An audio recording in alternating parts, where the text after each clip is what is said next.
Buenas noches a todos ustedes. Muchas gracias por acudir de nuevo a esta llamada de la Escuela de Ciudadanos. Gracias al Ayuntamiento que nos presta esta sala, a nuestros colaboradores, la Diputación, Unicaja y la cadena SER, a los colaboradores de la escuela que hacen posible pues que este acto se celebre y que se pueda transmitir en streaming y que se pueda ver en cualquier otro lugar de fuera de la zona de Manzanares. Y sobre todo muchas gracias a nuestro invitado de esta noche, el historiador y sociólogo Santos Juliá, cuya presencia aquí se la debemos en mucha parte, a nuestro viejo amigo y compañero Miguel Ángel Aguilar, que fue, como recordarán, uno de los profesores que participó en el primer curso de esta escuela hace ahora 10 años. El tema que se va a abordar esta noche no puede estar más de actualidad, es Cataluña.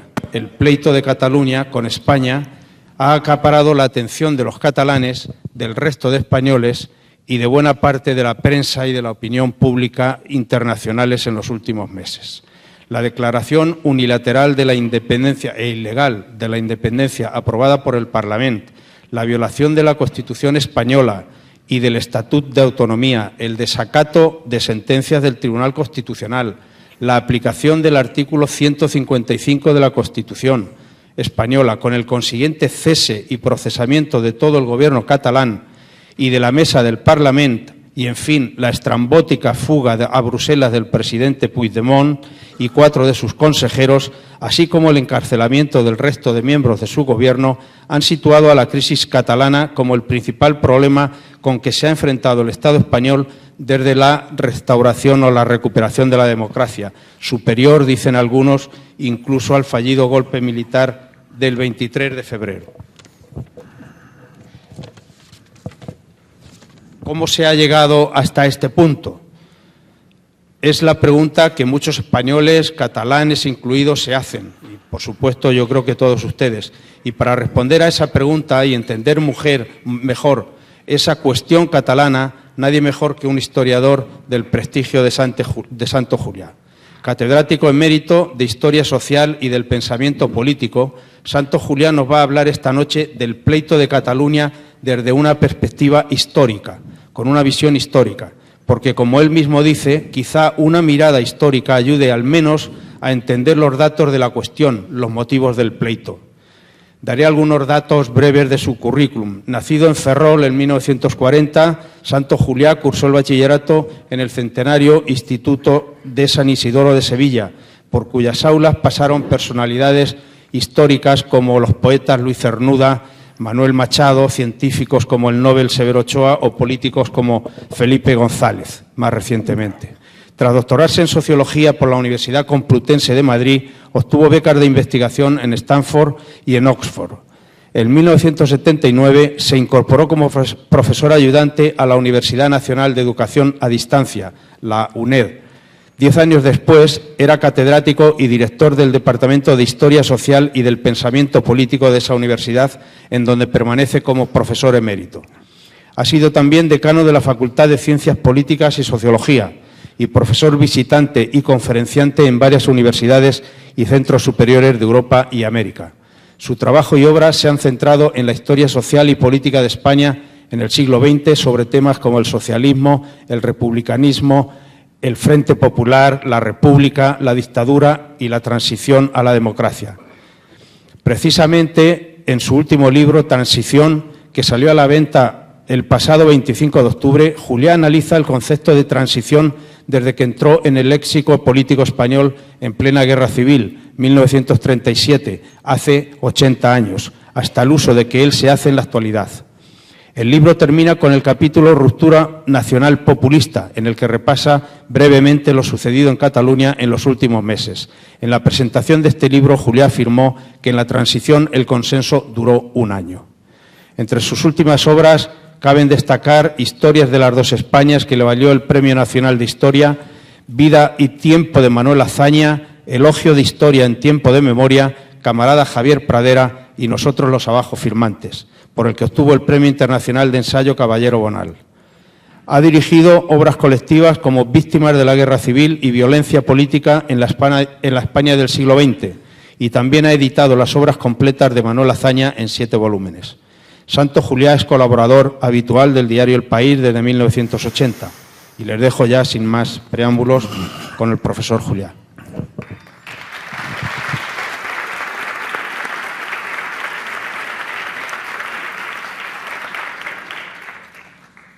Bueno, pues muchas gracias, Román, por tus amables palabras, por tu invitación, y a todos ustedes por intentar, vamos a ver cómo lo hacemos, este rato de charla. Parece que la mesa, que no es camilla, pero en fin, es redonda, invita más bien a charlar que a dar una conferencia, que es lo que me han pedido. Y yo la verdad es que estaría más cómodo charlando, ya que estamos aquí así.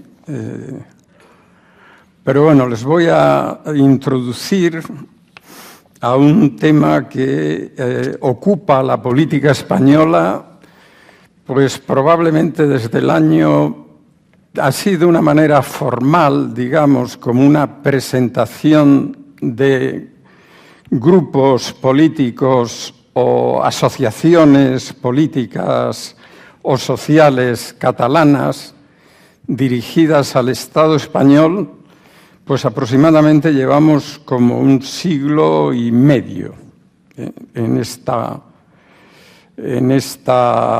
relación de que catalanes demandan al Estado español.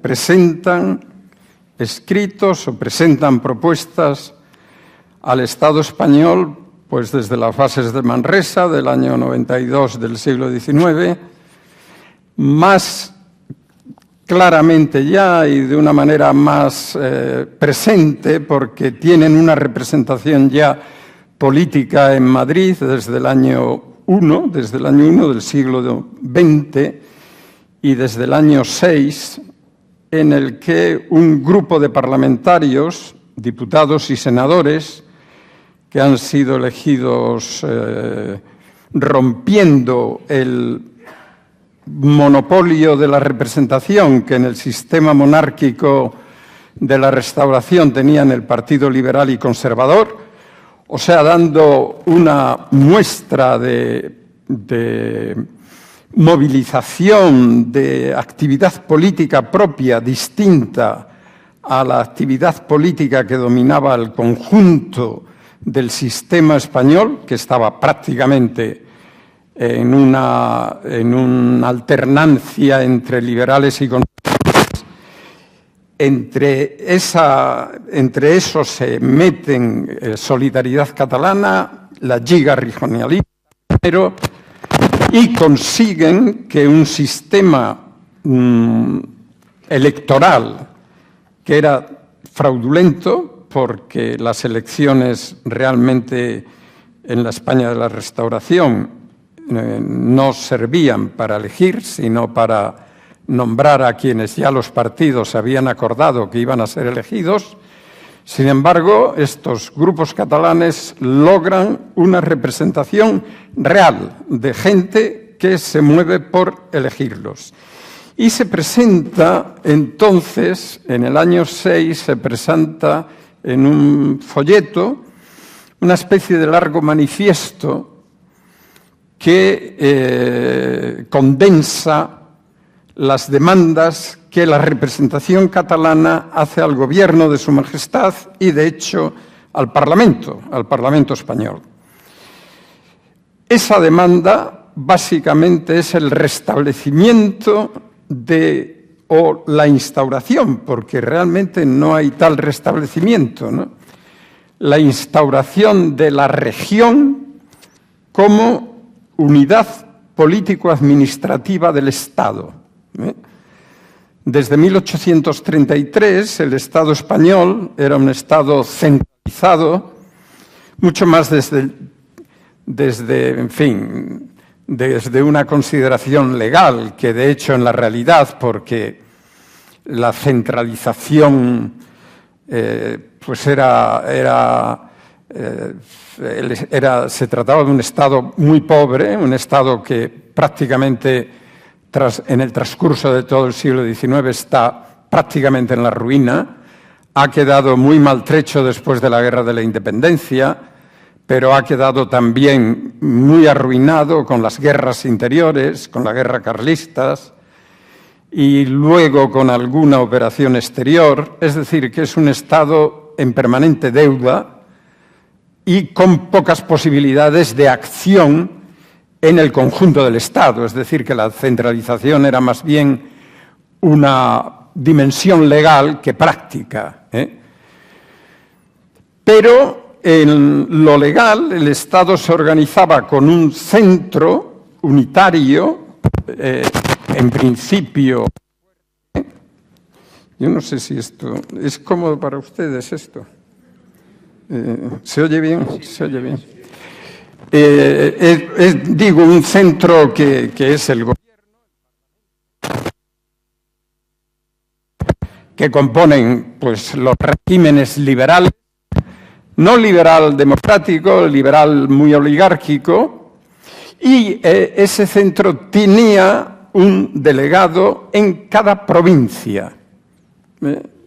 Los liberales en el año 1833, dividen el territorio, siguiendo hasta cierto punto el modelo francés, dividen el territorio en provincias y es el gobierno el que manda a un delegado en la posición de gobernador civil, que entra, claro, está en relación, por una parte, con los ayuntamientos, que depende del momento son elegidos, son nombrados el alcalde, y las diputaciones provinciales, que atienden a lo que puede ser común a los distintos ayuntamientos, como las vías. Entonces, la demanda catalana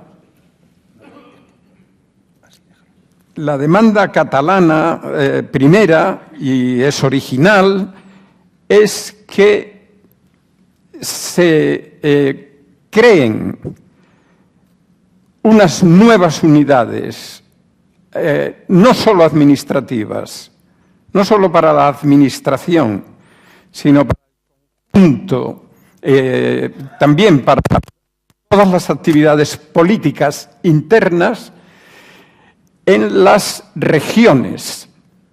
En las regiones, no solo ellos lo tenían muy claro, cuál era la región catalana. La región catalana eran las 4 provincias en las que la habían dividido en el año 33 el gobierno liberal y que recogían lo que en la antigua organización catalana eran comarcas, las comarcas de las distintas provincias.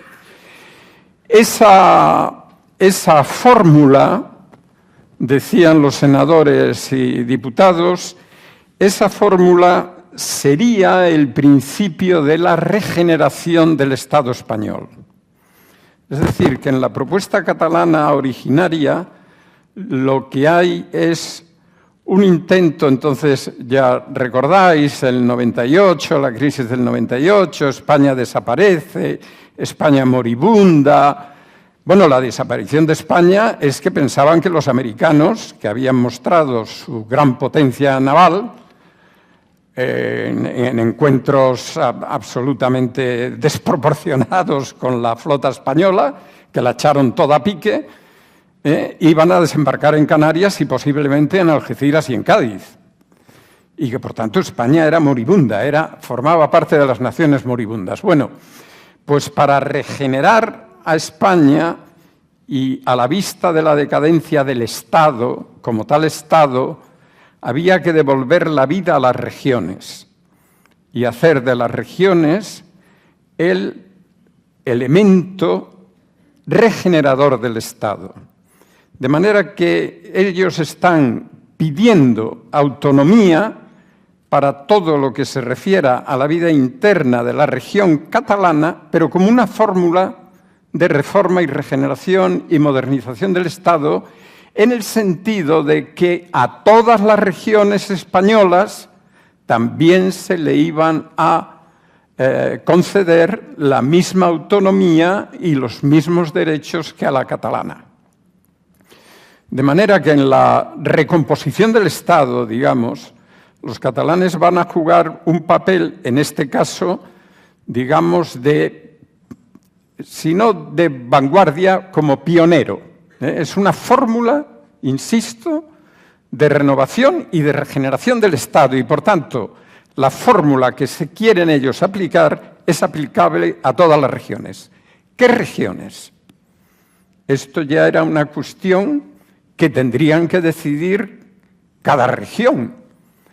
Había regiones históricas, el recuerdo de distintos pueblos de España se unía a esta idea regional.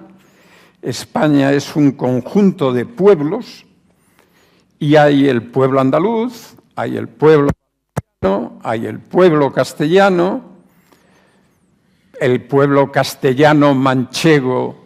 Bueno, ahí hay un debate acerca de qué pueblos son los que serían susceptibles de alcanzar también, como lo alcanza o como lo pide Cataluña, con una representación, como digo, formal, el constituirse en región.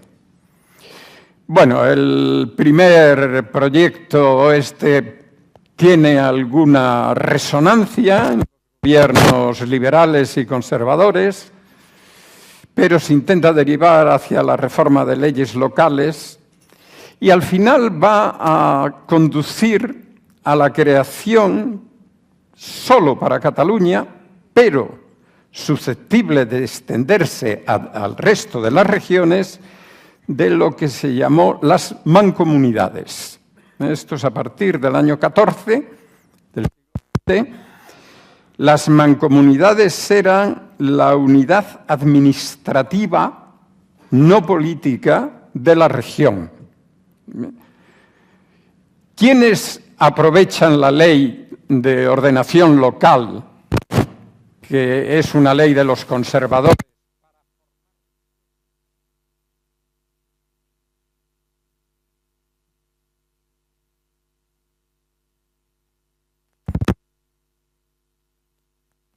Abierta a todos, podían haber seguido otras, era una cuestión que la región, las provincias, presentaban al gobierno y que el gobierno aprobaba o las Cortes aprobaban. No lo hacen más que los catalanes, que montan su mancomunidad, la Mancomunitat de Cataluña, al frente de la cual está un personaje que es el verdadero padre del catalanismo político, que es Enric Prat de la Riba. Enric Prat de la Riba acepta la respuesta del gobierno y acepta ser presidente de la primera mancomunidad de Cataluña. Esta mancomunidad va a durar desde el año 14 hasta el año 1923 y a partir de ahí la vida catalana efectivamente tiene un resurgir, porque es verdad que es solo administrativa la formación de la región, pero Prat de la Riba, que es un nacionalista en el sentido de decir mi nación es Cataluña, mi Estado es España y Cataluña tiene una función que cumplir dentro del Estado, como tal nación. Como tal nación. Nación es un término que, bueno, pues como todos los términos, sobre todo los que cubren realidades políticas, es una palabra con una larga historia en la que yo aquí no me puedo meter, pero no llevaba incluida entonces entre quienes propugnaban esta fórmula la consecuencia de que a cada nación un Estado. A cada nación un Estado. Esto va a ser resultado de la Gran Guerra, en buena medida, de la Gran Guerra del 14 al 18, que es una guerra de imperios construidos sobre naciones. y quien más o menos da ya a la Gran Guerra su fin y digamos, la retórica, la idea de cómo puede ser el mundo después de la guerra, es que los imperios acaban y entra el periodo de las naciones. Es decir, los imperios, el Habsburgo, el Hohenzollern, el de los zares, sucumben en la Gran Guerra. ¿Qué va a reponer a los imperios? El Estado-nación. El Estado-nación. Y entonces, nación y Estado empiezan a vincularse mucho más que vinculados estaban en el siglo XIX, porque el siglo XIX es el siglo de los grandes imperios. Y, por tanto, va a haber ahí una relación que los catalanes, el grupo catalán de la Lliga, que se sigue llamando Lliga Regionalista, va a, digamos, a aprovechar en el sentido de demandar al Congreso de los Diputados en el año 18, es Francesc Cambó, heredero de Enric Prat de la Riba, a todos los efectos, pero a diferencia de Enric Prat de la Riba, que era muy, digamos, catalán, en el sentido de que él únicamente piensa en Cataluña y construye su política y su sistema de ideas en relación con Cataluña, Cambó tiene una mirada un poco más universalista, un poco más política estatal, y entonces lo que él va a plantear, llamándole pleito de Cataluña, es lo que bautiza como la autonomía integral. La autonomía integral. Es un momento, el final de la Gran Guerra, es un momento, como digo, no solo de identificación Estado-nación, sino de una especie de resurgir de nacionalismos que ya no son los nacionalismos románticos del siglo XIX, caracterizados sobre todo por el culto al pueblo ancestral, a la lengua en la que se expresa el alma del pueblo, a la cultura que me une a una tradición, a la tierra, que es la tierra de nuestros padres. Es decir, todo el nacionalismo romántico del siglo XIX cede el paso, a partir de la Gran Guerra, a un nacionalismo de contenido político, es decir, de nacionalismo que piensa en ocupar una posición de poder en la estructura de un Estado. Y en este momento hay pues manifiestos nacionalistas, por ejemplo en Andalucía, en Galicia, en Valencia, en León. Estoy dudando si hay por estas tierras también, igual alguno conoce, pero en este momento no me viene a la cabeza. Porque Castilla tiene la idea de que ella es España. Hay ahí una... Bueno, en relación con esta historia, Castilla tiene la idea de que es digamos, la matrona, la gran matrona de España, ¿no? Entonces el movimiento regional tiene menos arraigo, pero de todas formas hay algún manifiesto también en los que ya estos manifiestos definen a cada uno de estos territorios que no tienen existencia administrativa ni política, los definen como nación. Es la nación andaluza, la nación gallega, la nación valenciana, la nación aragonesa, o realidad nacional, que no es una invención de ahora, realidad nacional, comunidad nacional, que no está reñido completamente, incluso en el mismo manifiesto, con que se consideren una región de España. Pero al añadir nación, lo que están es añadiendo una dimensión política.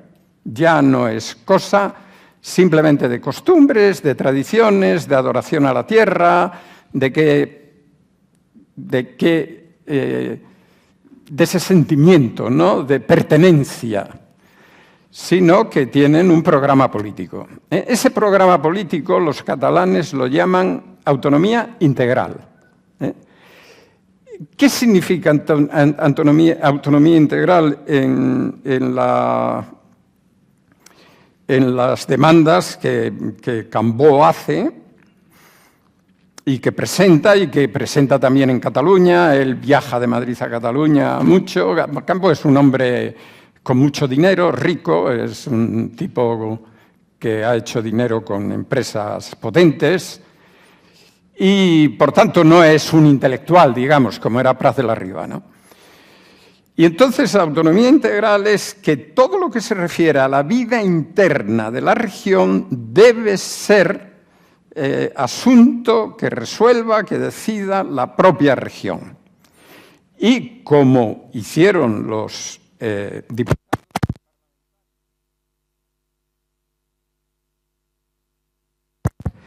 Cambó implica en esta demanda a partidos republicanos, liberales, reformistas, que en la Asamblea de Parlamentarios están demandando una reforma constitucional que admita la autonomía de las regiones, la autonomía integral de las regiones. Hay un debate en las Cortes, se desecha la idea de Cambó. Cambó tiene que volver ha sido ministro de la Corona.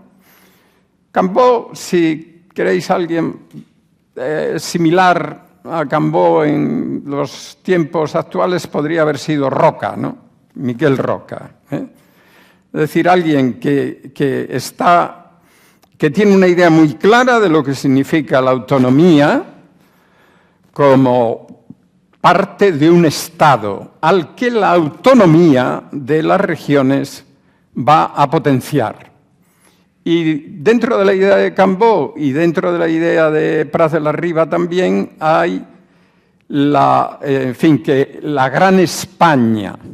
Ellos están por esa Gran España que es de hacía poco tiempo la España moribunda, pero que es una gran España, la España gran, que tiene un papel que jugar. Tiene un papel que jugar en Europa, tiene papel que jugar en el mundo y que, por tanto, el origen de la energía que le va a dar a España capacidad para jugar ese papel es el reconocimiento del Estado por el Estado de las autonomías regionales.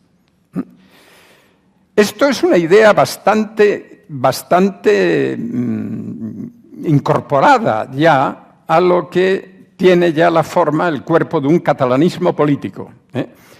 Se llama catalanismo político para diferenciarlo del catalanismo literario de la Renaixença, es decir, del siglo XIX, que no demanda nada en política. Lo que sí demanda mucho es en recuperación de la lengua, de las tradiciones, costumbres, derechos, etc. Como digo, esta propuesta no tiene días de mañana y no solo eso, sino que el golpe de Estado de Primo de Rivera, que es un golpe de Estado que se da desde Cataluña, porque Primo de Rivera es un andaluz, es un jerezano, pero era capitán general de Cataluña en ese momento, da el golpe de Estado y una de las primeras medidas del directorio es suprimir la mancomunidad. Se acabaron las mancomunidades, el Estado es el centro, el Estado, para ser poderoso, enérgico, lo que tiene es que acabar con la política, acabar con los partidos y ser gobernado de nuevo con la mano firme del cirujano de hierro. Ahí acaban las ideas de Primo de Rivera, no tenía muchas más, pero eso le da para hacerse con el poder y, bueno, luego va a tener ideas que no vienen de él, vienen del Calvo Sotelo, viene de la Unión Patriótica, que pretenden montar una especie de de Estado corporativo, autoritario, menos militarizado que el que salió de los primeros meses de la dictadura. Cuando la dictadura cae, 1930, enero, les estoy proponiendo un viaje muy rápido. Si se sienten un poquito de mareo o malestar, pues me paran, que yo me paro tranquilamente y echamos un rato sobre lo que vamos hablando.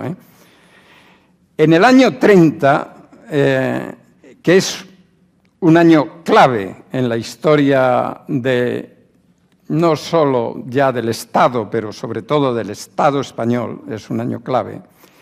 Es también clave desde el punto de vista literario, cultural, de crecimiento de las ciudades, de salir a la calle, las mujeres y de empezar, de tener ya una posición reconocida. Es decir, es el año culmen de un crecimiento que ha transformado mucho la sociedad española a partir de 1914-15 y que ha significado el primer gran movimiento migratorio interno con un crecimiento de las ciudades muy grandes y, por tanto, con mucho joven en las ciudades, con mucha gente joven en las ciudades. O sea, las pirámides de ciudades de 1930 son muy gruesas en los tramos de 15 a 35 años.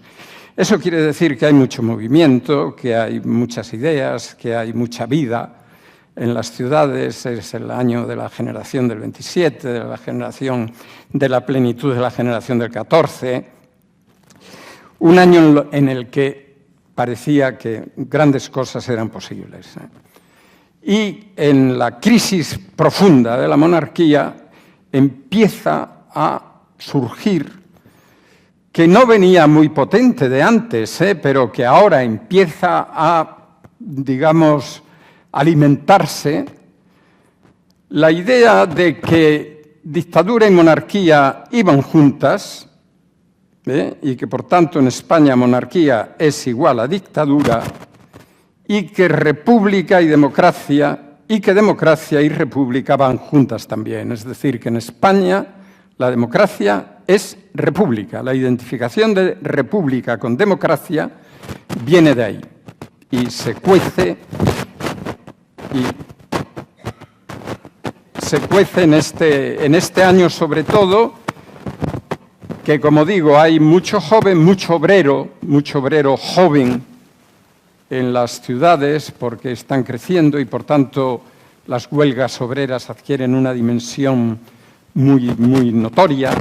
La gente sale mucho a la calle por objetivos políticos. Entonces, en este momento, que es también un movimiento de resurgir del catalanismo, hay un encuentro entre partidos republicanos de conservadores a... Yo así no puedo hablar, de verdad. Es que me...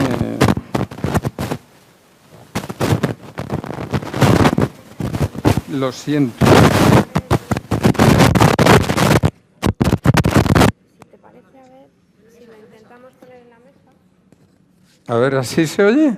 Sí. Ah, qué bien, pues nada, estupendo. El cable hace mala conexión. Es que yo muevo mucho las manos, me dicen que no mueva tanto las manos, pero es que... Lo intentamos dejar ahí, a ver. Es que hablar con las manos así no me... ¿Qué le vamos a hacer? Bueno, No, hombre, no. Eso es para que termine. No. ¿A qué hora tenemos que terminar? 15 o 20 minutos.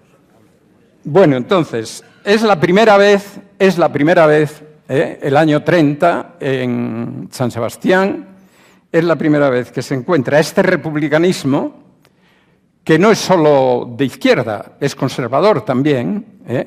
Ahí está Alcalá Zamora, está Lerroux, está Azaña, están con una representación catalana. Ahí viene también algún gallego, pero lo que importa es, para los republicanos españoles en este momento, ha habido conversaciones antes, ha habido contactos, Ha habido una delegación de intelectuales que ha ido a tener una gran reunión con intelectuales catalanes.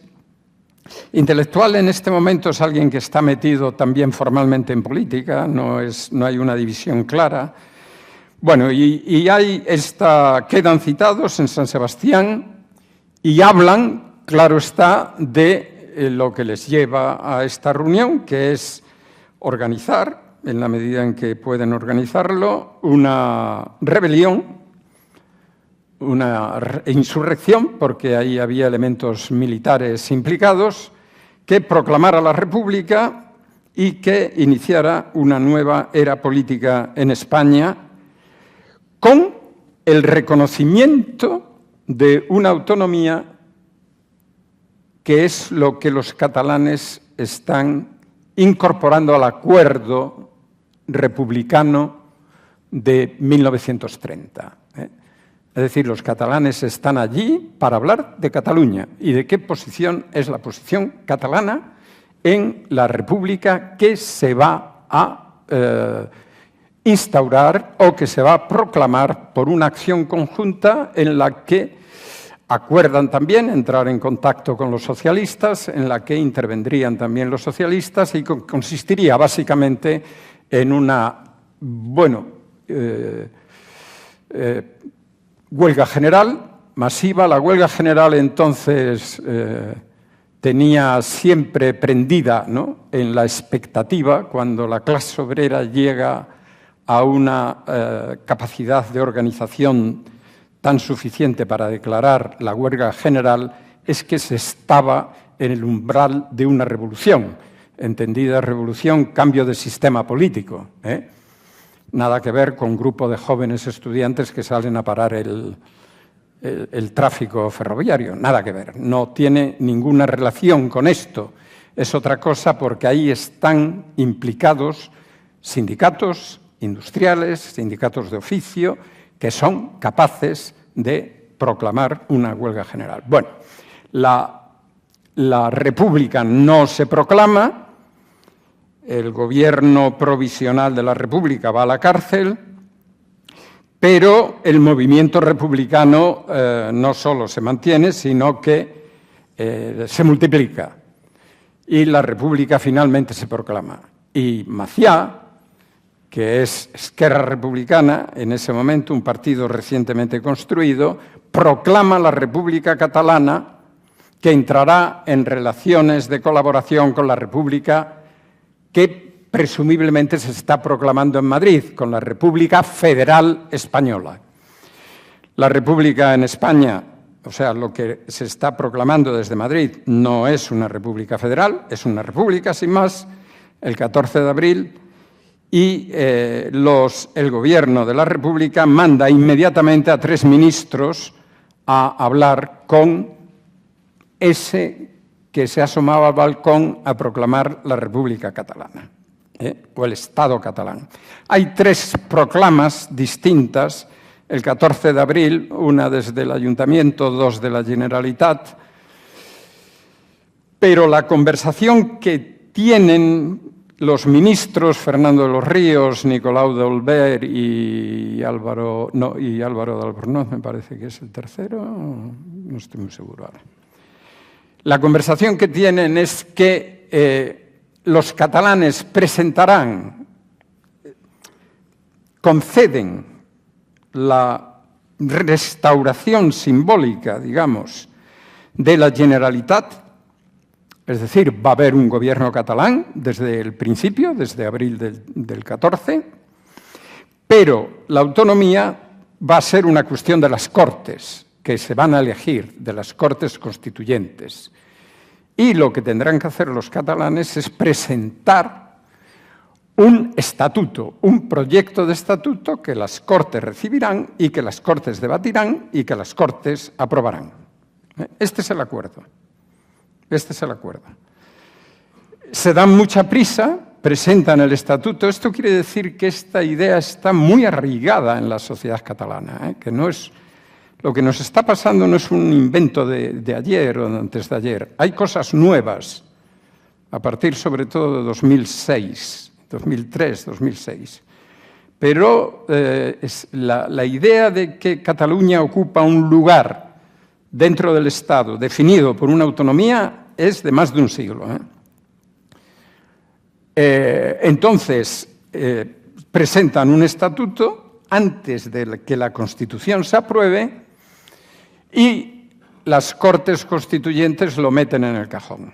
Esto no se va a discutir hasta que las Cortes aprueban y promulgan la Constitución de la República Española, que reconoce a las provincias. Fijaros la fórmula, porque es exactamente la misma fórmula que va a adoptar la Constitución del 78, a las provincias limítrofes con características históricas, culturales y económicas comunes, la posibilidad de constituirse en región autónoma de la República siempre que se proceda de tal manera, ¿no? Y ahí está, lo pidan no sé cuántos ayuntamientos, se vote, etcétera. De manera que la idea de que el Estado español se organice en autonomías por primera vez es aceptada en el año 31.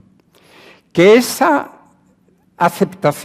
autonomía es igual para todos, o más exactamente, que la autonomía llegará hasta el límite en competencias, en todo lo que se refiere a la vida interna de las regiones, de acuerdo con los deseos, y deseo es palabra que va a entrar en la Constitución republicana, deseos y capacidad de cada una de las regiones que se vaya constituyendo. Quiere decir que la República no ve otra fórmula de encontrar un lugar para Cataluña que inventar una nueva forma de Estado, que no es federal y que no es unitario. ¿Cómo se le llamó a este Estado? En la Constitución se le llama Estado integral. Y hay un gran debate entre constitucionalistas de por qué esta idea del Estado integral. ¿Qué quiere decir Estado integral? En mi opinión, que no soy constitucionalista y no he cursado Derecho, pero, en fin, algo he trabajado sobre este asunto, yo creo que integral no viene de una definición jurídica. Yo creo que la idea de integral en relación con la forma de Estado es de Cambó, al principio, y que de ahí, dando saltos, había constitucionalistas muy preparados en la Comisión Jurídica Asesora, se incorporó en el debate constituyente porque se estaba pensando en un Estado capaz de integrar todas las diferencias regionales. Esta es la opinión que yo he mantenido. Que integral lo único que pretende es aceptar que en el curso de la formación del nuevo Estado podría haber variación de competencias y de atribuciones entre las regiones según las regiones lo decidieran. Bueno, esto naturalmente daba lugar y que todas quedarían integradas en el Estado y todas formarían parte del Estado al mismo título, porque todas tenían autonomía reconocida en la Constitución.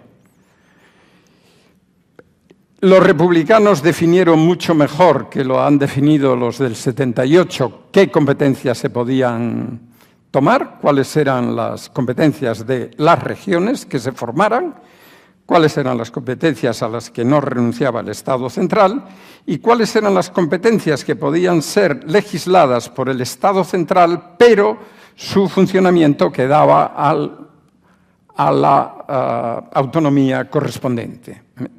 Es decir, un margen de competencias diferente. Los únicos que aprovecharon el tiempo de República en Paz para desarrollar el estatuto fueron los catalanes. Vascos y gallegos lo plebiscitaron también, pero no lo desarrollaron. Los vascos por problemas complejos que no me puedo parar. Y los gallegos porque el plebiscito fue en junio y en julio de 36. La rebelión militar que dio lugar a la más catastrófica de las guerras civiles que ha conocido la historia de España arrambló con las autonomías, más que con las autonomías, con la Constitución de la República, con las autonomías y con las regiones, que pasaron a ser no que no hubiera cierto regionalismo durante el franquismo, no lo hubo. Realmente durante la dictadura no hubo un regionalismo. Al final se piensa en alguna forma de regionalización, pero lo que sí hay es el folclore y las costumbres, la exaltación de la diversidad de las tierras y los pueblos de España, pero vacía de contenido político. No sé si veo quienes no han podido tener esa cantinela, pero también testas más blanquecinas que sí recordarán aquello de la diversidad de las tierras y de los pueblos de España, ¿no? Que era una cantinela que nos sonaba a todos en los oídos. Cuando se inicia el proceso nuevo constituyente, se viene de una tradición que ya no es la republicana, sino que es la de la oposición al franquismo desde el interior y desde el exilio. Para resumirlo muy brevemente y casi mutilarlo, hay un primer momento, los años 40, en los que se piensa que va a haber una intervención de las potencias vencedoras y que hay que ofrecerle a las potencias vencedoras una fórmula para que sustituyan a Franco al frente del Estado español. Y entonces ahí hay dos corrientes que van a tener un recorrido por los años 50 también. La primera es que lo que hay que restaurar en España es la república, la monarquía, los monárquicos, por supuesto, pero digo, en vistas a la construcción del Estado democrático, es la república sin ninguna situación transitoria ni intermedia. Las potencias democráticas vencedoras tienen que desplazar a Franco y restaurar el sistema político que Franco vino a destruir, que es lo que está pasando en la Europa occidental después de la derrota del fascismo y del nazismo. Y creyeron y vivieron en esa creencia de que eso iba a ocurrir y, por tanto, formulan esta propuesta. Por tanto, la democracia que esperaba era la república continuada. Hay conversaciones con catalanes y vascos que están presentando otros proyectos de Estado separado dentro de una confederación. De manera que la idea del Estado catalán o vasco separado dentro de una confederación de estados que recibiría el nombre de Confederación Ibérica de Estados o Hispánica de Estados, no Confederación Española, serían las 4 naciones, Cataluña, Euskadi, Galicia y el resto, que llaman Castilla o llaman España. Pero España y Cataluña y Euskadi y Galicia relacionadas en plan de igualdad dentro del Estado confederal. Esta es una idea de los años 40, no es anterior a los años 40. Quiero decir, el catalanismo político no había pensado en esta fórmula. Hay otra corriente que piensa desde el exilio que es menester hablar con la disidencia interior y proponer un plan de transición. Estos son socialistas de la corriente de Indalecio Prieto y monárquicos de Gil Robles, y que llegan a un acuerdo para un plan de transición, que llaman así, un proyecto de transición. Yo trato bastante de esto en ese libro al que hacía referencia Román. Entonces ahí lo que están diseñando es un plan que empezaría por una amnistía, recuperación de libertades, libertades cívicas, pero libertades colectivas también, renovación de partidos, un periodo de tiempo de reconstrucción de relaciones entre las Españas vencedora y vencida, y finalmente la apertura de un proceso constituyente. Y el proceso constituyente ya veríamos. Esa corriente termina en Múnich en el año 62. Y en la cuestión, digamos, territorial, la piensan en el sentido de que la nueva Constitución reconocerá la personalidad propia de cada uno de los pueblos de España. Es decir, que no se trata de una restauración estricta de las autonomías, sino de un reconocimiento de la personalidad de las comunidades naturales, de los pueblos. Hay otra corriente en el exilio que empieza en torno a 1900-1956, que es de donde va a venir la historia posterior, y que tiene como protagonista ya a la oposición interior, a los jóvenes del interior, mucho a la nueva clase obrera que está formando las comisiones obreras, a la acción del Partido Comunista en los medios intelectuales y universitarios, y que ha perdido toda perspectiva de que haya una intervención exterior. Que este es un asunto de la democracia que o nos lo resolvemos entre nosotros o nadie vendrá a sacarnos las castañas del fuego.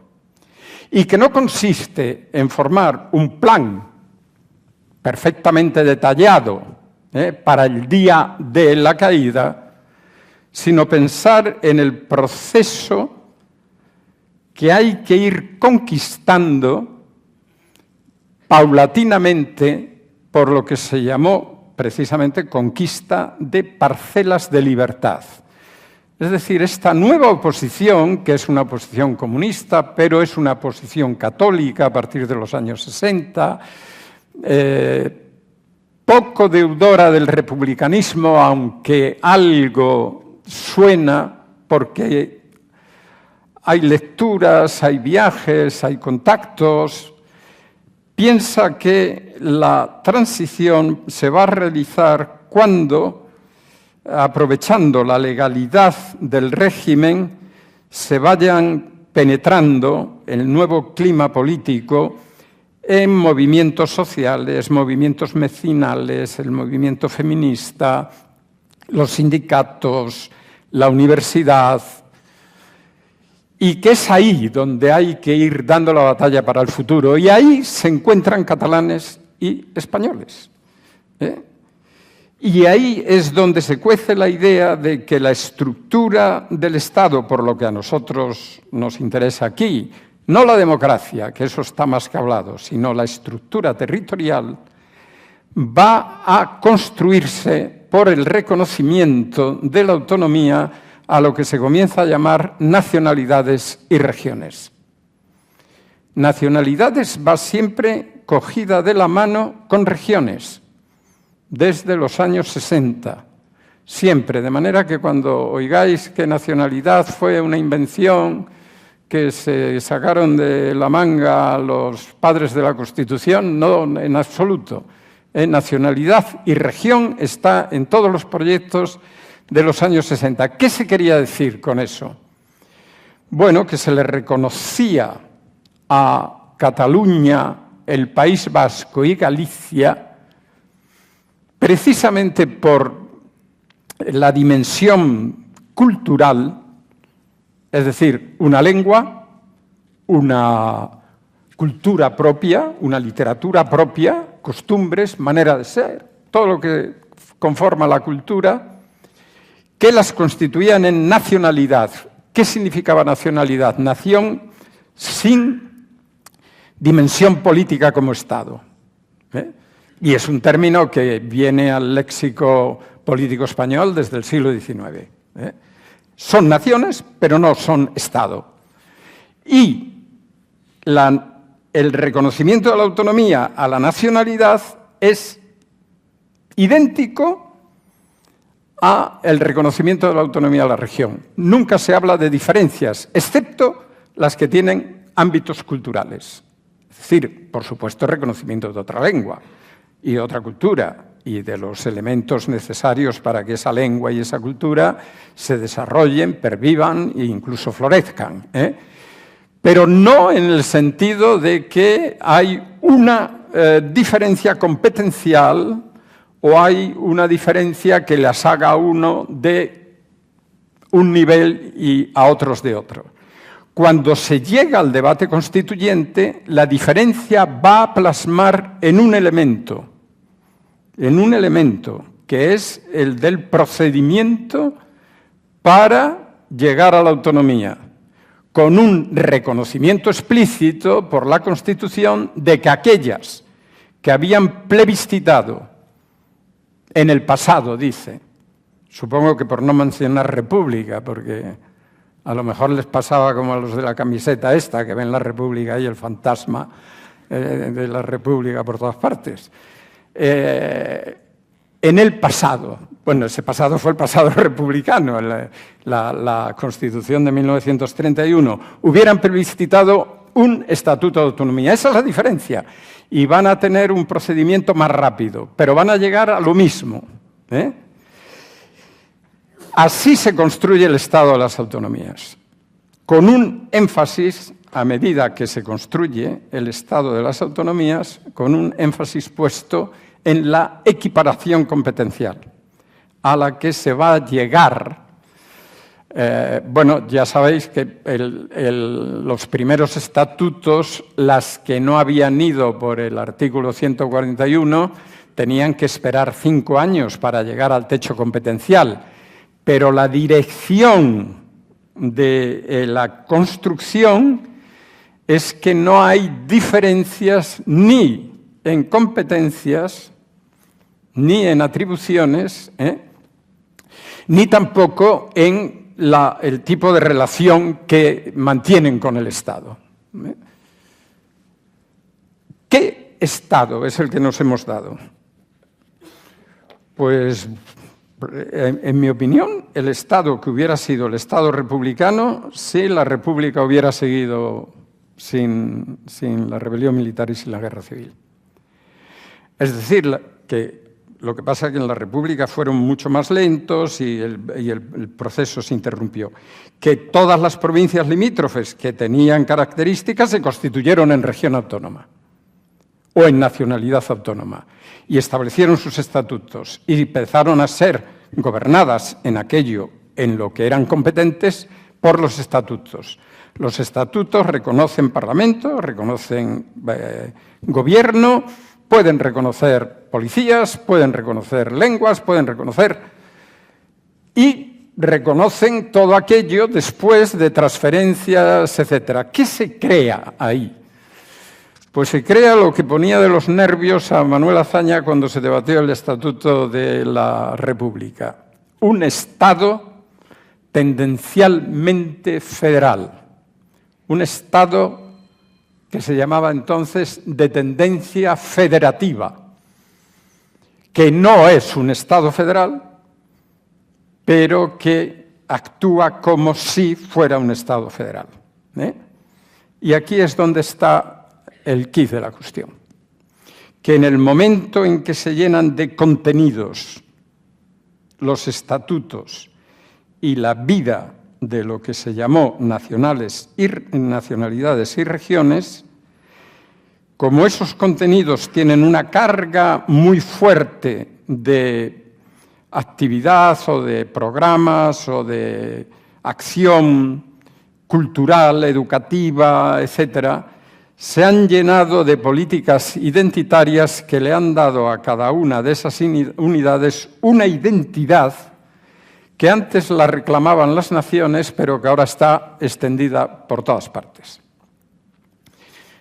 Y cada una de ellas es por la práctica de un Estado de tendencia federativa, ha entendido que su mayor recurso para ir asumiendo atribuciones y competencias consistía en mantener muy fuerte la relación bilateral con el Estado, sin tener organizaciones federales en las que se debatiera, se discutiera y se aprobara todo aquello que afecta al conjunto del Estado. Y han empezado a tratar al Estado como Estados. ¿Quiénes llevan en esto la delantera? Cataluña. Y Cataluña lo explicita, los partidos catalanes lo explicitan a partir de 1998, construcción de Estado, construcción de estructuras de Estado, es algo de lo que va a hablar mucho Artur Mas, pero habló también Pujol y habló también Maragall. Se está hablando de que son estados dentro del Estado, pero estados, no ya nacionalidades o regiones, sino estados. Si un Estado que no es federal crea estados que se relacionan con el central, en algún momento el Estado que era autonomía hablará de tú a tú al Estado central, o querrá hablar de tú a tú al Estado central. Y esto es el giro que se observa cuando se empieza a renovarse los estatutos de autonomía. A partir de la coyuntura política de 2003, fin de la era Pujol, y está a punto de producirse un cambio también en el gobierno del Estado, es decir, del periodo del Partido Popular, en 2004 va a entrar el nuevo gobierno socialista. Ahí hay un debate en torno a la renovación de estatutos, a la reforma de los estatutos, en los que con una realidad ya constituida y con todo el mundo consciente de que el Estado ha sido un éxito y de que efectivamente España ha dado un salto adelante que, bueno, quienes vivimos durante los años 60 ni podíamos concebir. Estábamos en Europa, contaba la voz española, contaba, el Estado español parecía finalmente libre de las pesadas losas que habían caído sobre sus posibilidades de transformarse en una democracia avanzada. Me refiero al militarismo, pero me refiero también al clericalismo, al poder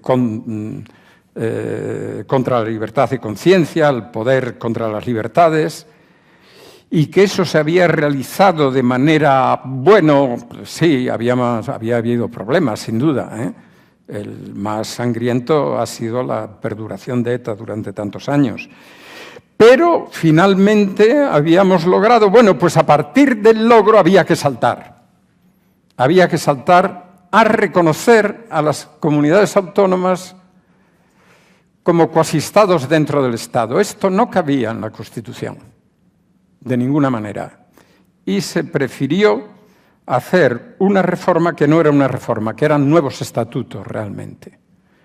Los estatutos de 2006 a 2007, 8, 10 no son una reforma de los estatutos, son un intento de reformar la Constitución por la puerta de atrás. Y Cataluña fue en avanzada, pero fueron todos, fue Andalucía, fue Valencia, fue Aragón, definiéndose ya como realidades nacionales, como comunidades nacionales, a esos nuevos estatutos que el Tribunal Constitucional pronunció la última palabra, en la que, bueno, no puedo entrar en la sentencia del Tribunal Constitucional, pero está claro que es un punto de ruptura. A partir de la sentencia del Tribunal Constitucional del 2010, los partidos políticos catalanes deciden que son una nación y que tienen el derecho a decidir. Partido conservador, el partido Esquerra Republicana y los nuevos partidos que van a surgir en torno a la crisis económica, al desbarajuste que eso crea en el gobierno de España, a la presencia de nuevos movimientos sociales y políticos. Y entonces ese es el fin del catalanismo político. Ese es el fin. El fin del catalanismo político es, simbólicamente, cuando lo que proponen los catalanes ya no es una reforma de la Constitución, sino es un derecho a decidir qué relación van a tener ellos con el Estado español. Lo habían intentado los vascos antes, pero se condujo de otra manera, seguramente porque la situación económica era muy boyante en ese momento. En este caso, la situación económica es muy mala, la gente está pasándolo muy mal, el gobierno no responde. El año 16 es un año prácticamente sin gobierno, con capacidad, y eso crece, eso aumenta hasta el punto de que ya el catalanismo no está buscando un lugar en el Estado que puedan ocupar las otras comunidades autónomas, las otras autonomías, sino que lo que intenta es separarse. Hay una declaración de soberanía en el año 2013, al principio, y hay después unas llamadas elecciones plebiscitarias que no dan mayoría de voto, alcanzan el 47,8%, pero sí le dan mayoría de escaños. Y a partir de ahí, pues actúan como ya no miran a la Constitución, sino que actúan contra la Constitución, directamente la Constitución no nos sirve, y como ya el catalanismo no incluye ese elemento de, digamos, tarea o, en algunos casos, misión dentro del Estado español, crece, sobre todo entre quienes han sido más catalanistas, pero también con la capacidad de incorporar a nuevas generaciones de jóvenes, muchos hijos de inmigrantes ya de segunda o tercera generación, a esa idea de que en la independencia es donde Cataluña va a por fin a alcanzar algo así como la Arcadia. No importa ya qué retórica se utilice, la retórica es: España nos roba, España es la ladrona, los andaluces son unos vagos, estamos alimentando a Andalucía, etcétera. Y eso es lo que llega a este momento en el que deciden romper una historia y tomar el camino de la independencia, que, bueno, estamos todavía en ello, Esto da para mucho más, pero yo os pido excusas, me he alargado más de la cuenta y lo dejo aquí por si hay alguna cuestión que os interese y que podamos seguir charlando, pero en fin, reconozco que la hora ya es muy tardía y siento haberme pasado. No. Muchas gracias. Gracias. Yo voy a pasar la palabra ahora, pero le voy a hacer una pregunta antes al profesor Julián.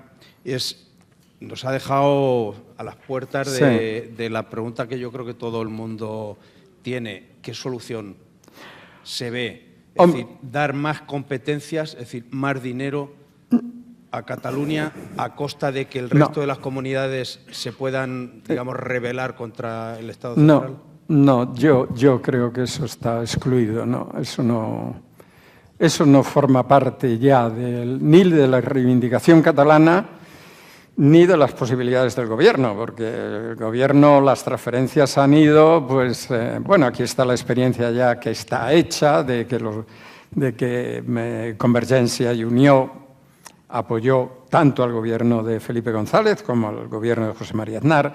Yo creo que esa experiencia está hecha, esa experiencia no ilumina lo que pueda ocurrir.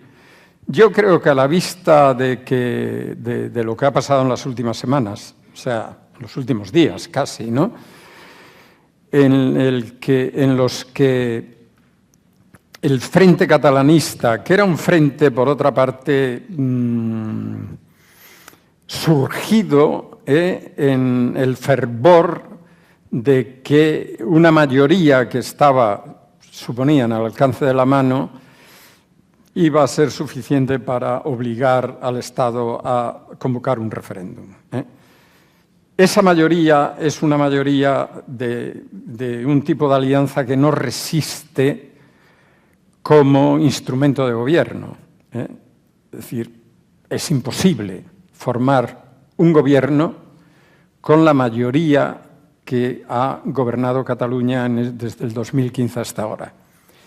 Entonces, lo que, por su propia naturaleza, digo, porque está desde grupos que están contra el euro, contra la pertenencia a Europa, contra el pago de la deuda, contra el capitalismo, y con conservadores que tienen sus raíces en la burguesía catalana, que evidentemente no está en esa canción. Puede estar como coyunturalmente como incremento de unas fuerzas para ¡bum!, ¿no? pegar el golpe, digamos. No digo el golpe de Estado, que a mí me parece que esto es un exceso retórico, no. Lo que ha sido otra cosa, ha sido una quiebra de la Constitución, una ruptura de la Constitución. Pero entonces, eso que habría manifestado su realidad en el momento en que hubieran construido una república, ya se ha producido ahora. Es decir, esa diferencia ya se ha producido ahora. El Frente Nacionalista, con vistas a una declaración de independencia, creo que es agua pasada. Se han dado cuenta de algo que creyeron que no iba a ocurrir. Simplemente se puede alguien que no haya perdido, o sea, que no se haya dejado llevar de sentimientos como único bagaje que alimenta la conducta política o la acción política, se daba cuenta, la pregunta era ¿a dónde van? ¿A dónde van?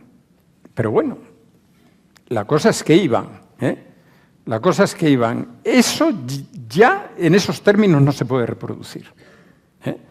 Ya no se puede reproducir porque ahora la división ha sido como cada cual ha chocado con su límite.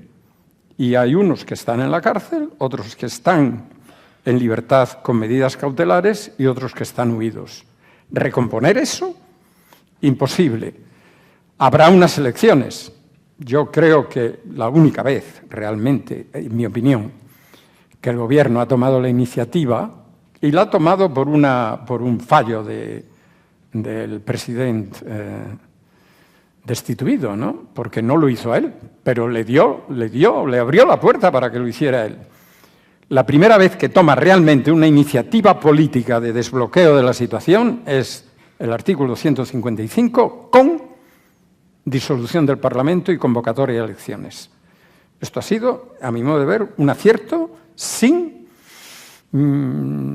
tacha ninguna, sin ningún lunar. Es lo que había que hacer. Es lo que había que hacer porque era la... ¿Cómo se respondió a esto? Pues con una especie de actuación teatral pero sin contenido político. Ahora la primera responsable de esa actuación teatral dice que fue una declaración simbólica. Bienvenida, bienvenida a la declaración simbólica, pero ustedes no se creyeron que era una declaración simbólica, ¿eh? De manera que va a depender todo mucho de cuál sea el resultado de las elecciones, pero cualquiera que sea el resultado, van a ir cada uno dividido, cada uno con sus diputados, ¿eh? Y la capacidad de negociación con el gobierno vendrá dada por qué gobierno es el que y qué está dispuesto el gobierno a negociar. ¿Esa negociación a dónde puede llevar? Pues puede llevar, creo, si entraran por ahí, a una reforma de la Constitución. Yo creo que la única fórmula de que no tropecemos otra vez y que no andemos siempre con esto a cuestas es una reforma de la Constitución, ¿eh? Y pienso que para la reforma de la Constitución habría que poner por primera vez en marcha el artículo 166.2, creo que es, pero en el que hay una capacidad de iniciativa de las comunidades autónomas. Creo que las comunidades autónomas son ya un poder de Estado y que deben ser tratadas como tales por el poder central, ¿eh? No de manera siempre bilateral, sino como tales poderes de Estado, y que eso es lo que debe reconocer y aceptar como una realidad ya alcanzada la reforma de la Constitución. Y que en esa iniciativa debían jugar un papel las comunidades autónomas, una representación de las comunidades autónomas con el Congreso, que sigue siendo la sede de la soberanía de los ciudadanos y ciudadanas españoles. Y que de ese debate, si los catalanes entraran, y quizás pueden entrar porque hay un sector importante del voto catalán que está por una reforma constitucional, ¿eh? El Partido Socialista, Ciudadanos, que está creciendo, y que realmente han tenido en Cataluña una actitud que ha mostrado su capacidad política y su capacidad de iniciativa y que ha tenido eco, ¿eh? De hecho, crecen, vamos a ver, pero que hay un sector de catalanes que, siendo catalanistas, son, sin embargo, partidarios de esta reforma constitucional. Esta reforma constitucional tendría que ir a culminar la construcción de un Estado federal, con el reconocimiento de lo que hace a los Estados federales. Es decir, que la solidaridad entre las partes no depende de la práctica política, sino de instituciones formadas, formalizadas. En la transición es muy curioso porque ahora cuando se va a los debates, el debate constituyente, cuando habló de las autonomías, las palabras que más se pronunciaron fueron autonomía y solidaridad. Es decir, la autonomía era el derecho que residía en los pueblos, y la solidaridad era la solidaridad entre los pueblos. Bueno, eso se dejó. ¿Eso cómo se institucionaliza la solidaridad? Porque la solidaridad va a depender de la práctica política. Y la práctica política es solidaria hasta que tienes que manejar poder. Si estás en la oposición y no tienes poder, pues todos solidarios, claro, pero en el momento en que administras poder, la tendencia del poder es a más poder. Y si más poder es reducir el poder de mi vecino, lo reduzco. Y si yo puedo, lo reduzco. Y eso, en la transición, no se pensaba que pudiera ser así. Lo que pensaba es que las autonomías iban a ser solidarias y que ninguna iba a hacer la guerra por su cuenta. Claro, esto hay que federarlo. FEDUS, Es palabra que nace de fidelidad al pacto. El pacto que el Señor tenía con el siervo. Claro, que el pacto del Señor con el siervo era un pacto que el siervo era siervo y el Señor era el Señor, pero el Señor tenía obligaciones con el siervo. Y de ahí viene el fedus. Y federal es eso, es que yo tengo que ser, por ley, solidario con el otro, porque formamos parte del mismo Estado. Si eso entra y se hace un debate sereno, el título 8º de la Constitución hay que reformarlo por completo, por completo, porque el título 8º de la Constitución es procedimental y luego en la atribución de las competencias es vago. Vago no en el sentido de que vagoroso, competencias que el Estado delega, competencias que tal y que cual. Y probablemente esa Constitución tenga que llevar, pero eso es algo que podrán decidir ya los que la reformen, alguna disposición que reconozca la entidad propia de algunas de esas unidades que compongan el Estado, principalmente de Cataluña.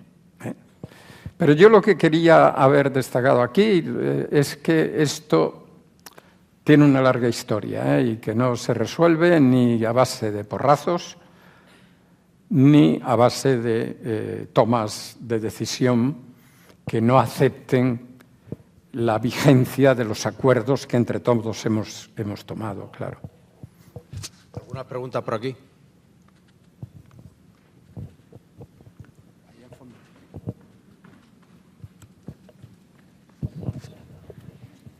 Muy tarde, ¿no? Muy tarde. No digo por la gente, ¿no?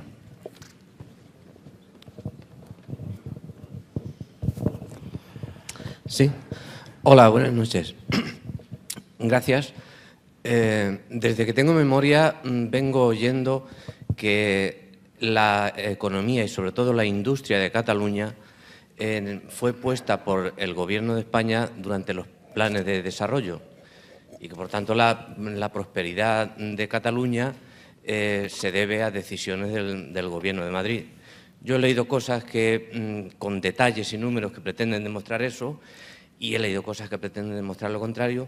¿Qué puede usted decirnos sobre esto?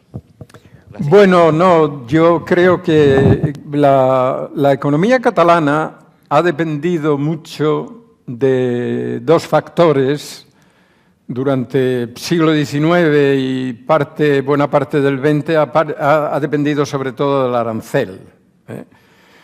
El arancel, que hasta que no se levantaron los aranceles, pues lo que impedían que entraran mercancías más baratas que las que aquí se podían producir, los catalanes incluían siempre el arancel entre sus reivindicaciones, no de tipo que se refiere a la estructura del Estado, ¿no?, sino de las buenas relaciones del Estado con Cataluña.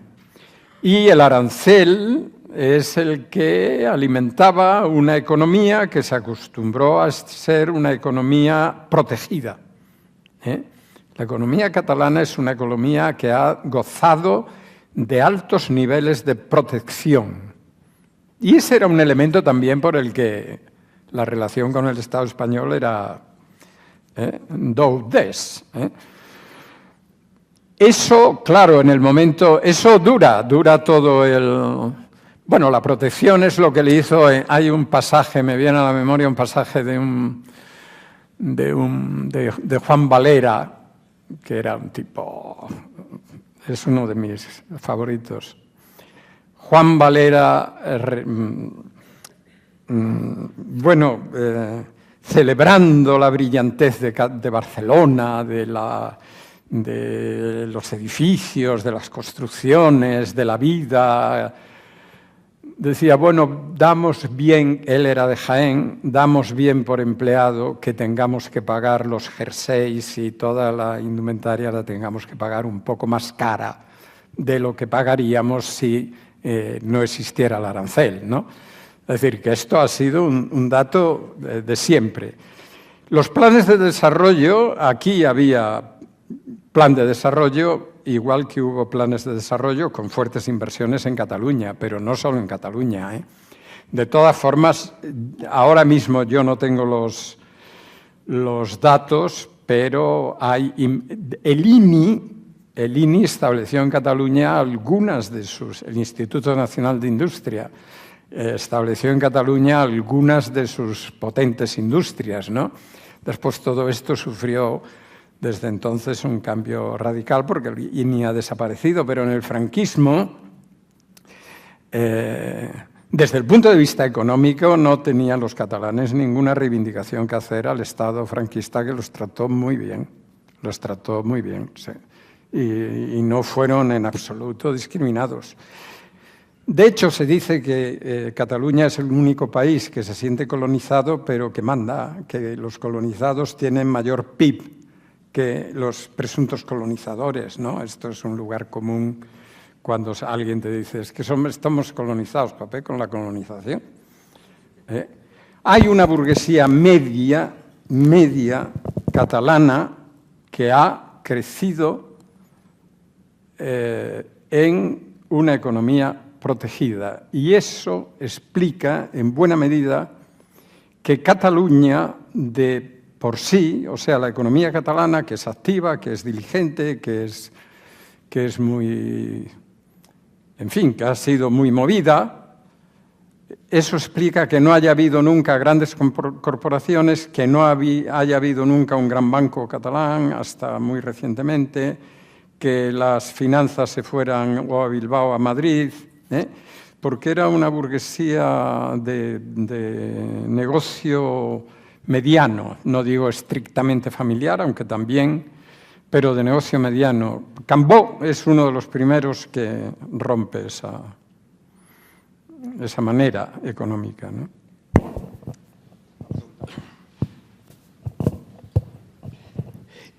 Buenas noches y muy agradable la conferencia.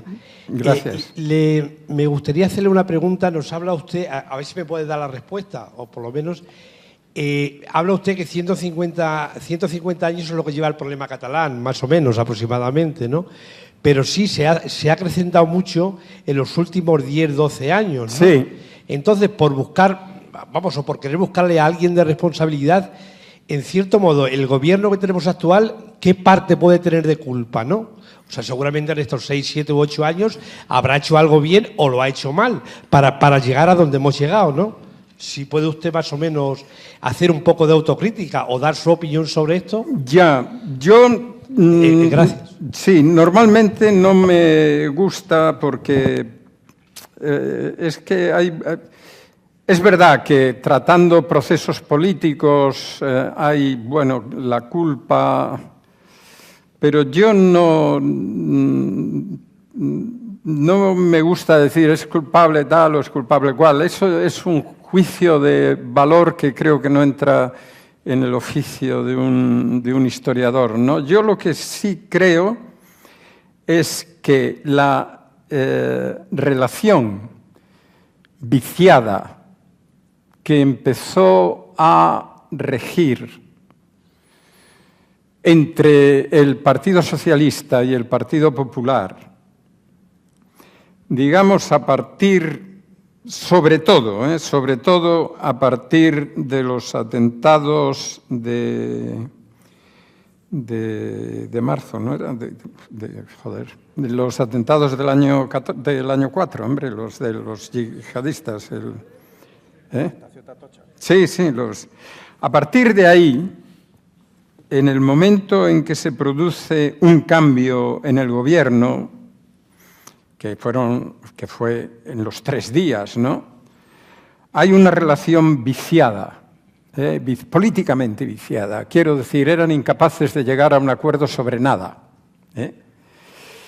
En esa relación, ¿quién alimenta esa relación? Pues cuando entre partidos de ámbito estatal la relación se deteriora tanto, parte es por lo que hace uno y parte es por lo que hace otro. Esto no quiere decir que yo me ponga equidistante, sino que en el proceso de quiebra de la posibilidad de llegar a acuerdos relativos al Estado, entre el Partido Socialista y el Partido Popular, que dura todo el periodo de gobierno de Rodríguez Zapatero, o sea, todo el primer periodo del gobierno socialista, y se mantiene después, hasta hoy, hasta el acuerdo sobre la adopción del 155, que es el primer acuerdo en el que se restablece la posibilidad de negociar y de alcanzar un pacto entre los que fueron, porque ya no son como lo eran entonces, ¿no?, los dos grandes partidos de ámbito estatal. Ese momento es aprovechado por el Partido Popular para obstaculizar, poner todas las piedras posibles a la reconversión esta de los estatutos a la que me he referido antes. Y es aprovechado por el Partido Socialista para iniciar un pacto con la izquierda, cosa que Felipe González nunca había hecho. Felipe González llega a acuerdos sustanciales con UCD en el año 81, relativo a la armonización del proceso estatutario, y en el año 92 con Aznar para llegar al límite competencial de todas las comunidades, que son imposibles en el tipo de relación establecida, en el tipo de relación política establecida entre Rajoy y Zapatero durante todo este periodo. La imposibilidad de esa relación hace que el Partido Socialista busque su aliado en la izquierda, y eso sucede simultáneamente en Cataluña y en el gobierno de España, en el gobierno de Madrid. Maragall pacta con Esquerra e Iniciativa y el Partido Socialista busca el apoyo para la investidura de Esquerra y de Izquierda Unida. Entonces ahí, cuando surge la iniciativa de un nuevo estatuto, Zapatero dice, aprobaré el que venga del Parlamento catalán. Lo cual era una invitación a la mayor postura, ¿no? ¿A quién apuesta más? Claro. Y cuando el estatuto se aprueba en los términos que se aprobó y el desafortunado proceso que sigue el Tribunal Constitucional para corregir lo que ya había sido aprobado, etcétera, que es el momento en que el Tribunal Constitucional faltan magistrados, está más politizado que nunca, es incapaz de encontrar un acuerdo.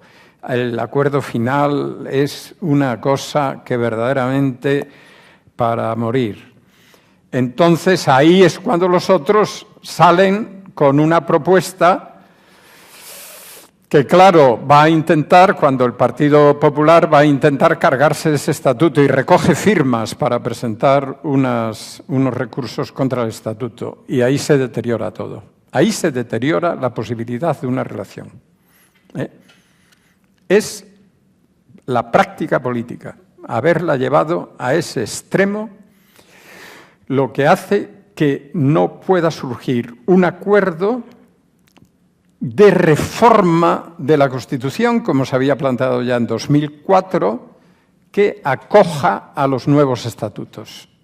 Zapatero, en la sesión de investidura, habló de que entraba en sus proyectos gubernamentales presentar una reforma de la Constitución que iba a afectar al Senado e iba a afectar al título octavo, el reconocimiento de todas las autonomías. Sin embargo, no dio ni un paso. Hay 3 volúmenes, un volumen muy gordo, vale por 5, del Consejo de Estado sobre las reformas propuestas. Una era la sucesión a la corona y la herencia en la mujer y el orden de herencia. otra era, bueno, cuestiones relativas a la integración europea, otra era el título octavo y el Senado. Pues bien, no se pudo llevar a cabo por el deterioro. Recordáis que lo que se decía era crispación, ¿no? Esta de la crispación. A Zapatero le vino bien porque tenía un plan de gobierno de extensión de derechos cívicos en los que le interesaba que el Partido Popular quedara en la esquina del cuadrilátero. Derechos cívicos como boda entre homosexuales, derecho al aborto, ampliación de derecho al aborto, derechos, etcétera, ¿no? Y al Partido Popular creía que eso le daba una posición dentro de un sector amplio del electorado español que le garantizaba el triunfo en elecciones siguientes, como así fue en las del 2011. Esto, ahora, distribuir culpas, pues ya cada cual. Bueno, han pasado las 10 de la noche. Lo siento, pero yo creo que nos estamos quedando afónicos todos. De modo que les agradecemos. Espera. Pues tú no has hablado tanto, ¿eh? O sea, que la afonía... Que lamentablemente el tiempo se ha echado encima y vamos a finalizar esta magistral lección que nos ha dado el profesor Santos Juliá. Buenas noches a todos. Muchas gracias, ha sido muy grato. Ha sido muy grato. Muy grato. Gracias, muchas gracias. ¿Sí?